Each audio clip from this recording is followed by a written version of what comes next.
And speak about lovely people, Madonna Guy's here, right off the motorbike. Aw. How is that motorbike going? It is so good. We had great fun over the weekend. We did 666 kilometres. That's a good trip. Now, my daughter, Yeah. she did 123 on her pushy the other day up to Montville, but I think I prefer to be on a push bike rather than a motorbike. I don't trust myself. Yes. Well, you know, there is a bit of a...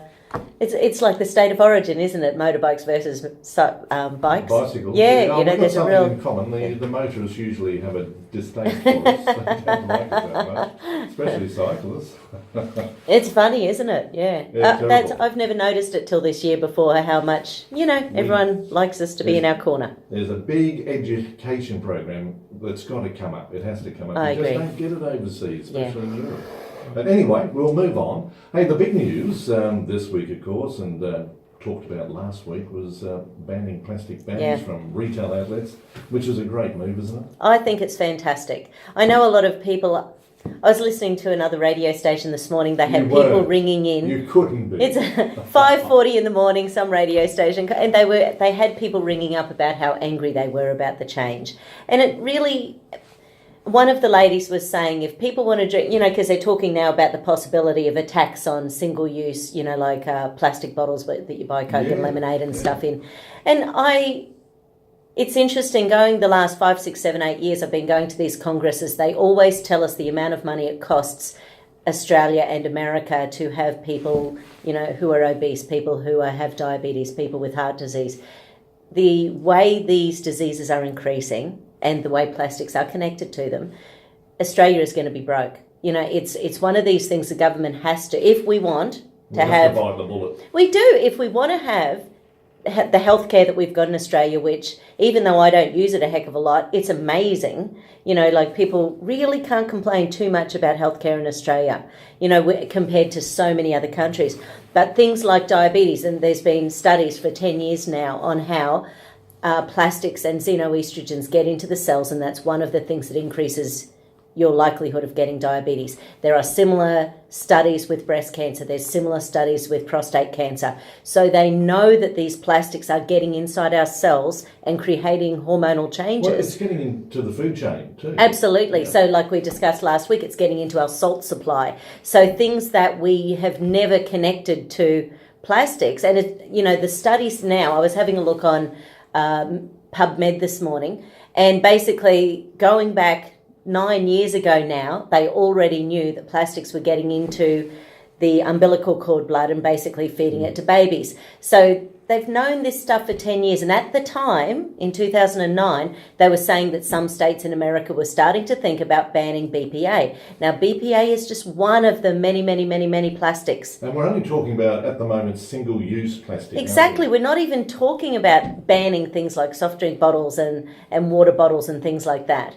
But I was having a look at Canada. Canada has had a systematic process for 10 years where they've been banning one thing after another, and they have so much less plastic use than we do.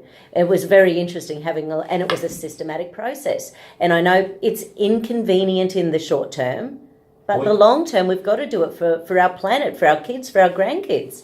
You only have to look, if you go for a drive around the country roads, and you will on your motorbike, the number of plastic containers just tossed out windows. Now, once, I can remember it used to be glass. Yeah. As much as I hated seeing it.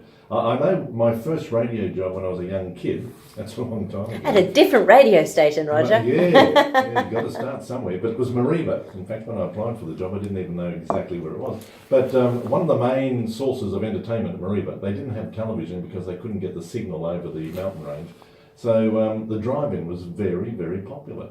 And that used to be packed out 7 days a week. Yes. But driving to the drive-in and driving home later at night, it would be just a parade of different glass bottles on the side of the road. Because they toss their stubbies out, lemonade bottles, whatever, and it was just coated with glass from the drive-in theatre to just the outskirts of Mariba Township. Yeah. Terrible. Now, I guess it's plastic, but I think we've learnt a bit. I don't think we're so frivolous in throwing things out car windows. Yeah. Thank God. And there's the other things like, you know, saucepans that are coated, you know, Teflon coating. They know that sort of thing is very dangerous for our health. Especially if it's scratched. Yeah, and it's carcinogenic. So what about that stoneware?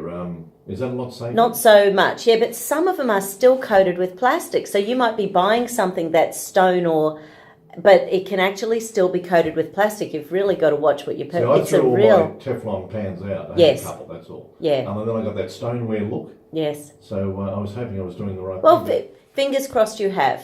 It is really cheeky. I bought something this week. I bought in some glass bottles for baby Teddy from America because they were half the price getting them in from the Baby States. Teddy, by the way. Oh, He's, my the grandbaby. grandchild. He's 6.5 months old. And I bought them in, and when they arrived, they said BPA-free glass.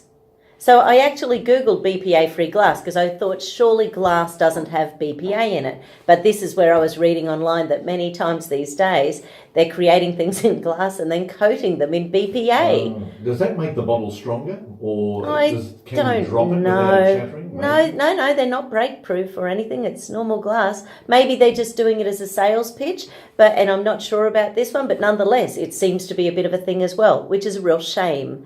It's just a shame. Oh, yeah, so I think one of the things with the single-use plastics, if we start doing what we used to do, I've been... Recycle. Absolutely. What about mum and the string bag? Yeah, exactly. And I'll tell you what, the string bag had a multi-purpose. Not only could it carry groceries home from the shop, but if you misbehaved, as little Roger did now and again, that would sting around the back of the legs. I tell you, you would jump and hop all the way home. It hurt. Hey, it's 18 past 11. We're chatting with Madonna Guy from New Leaf and all about bay health, and we'll be back in a moment because I want to talk about the detrimental effects on our health with plastic. Fantastic.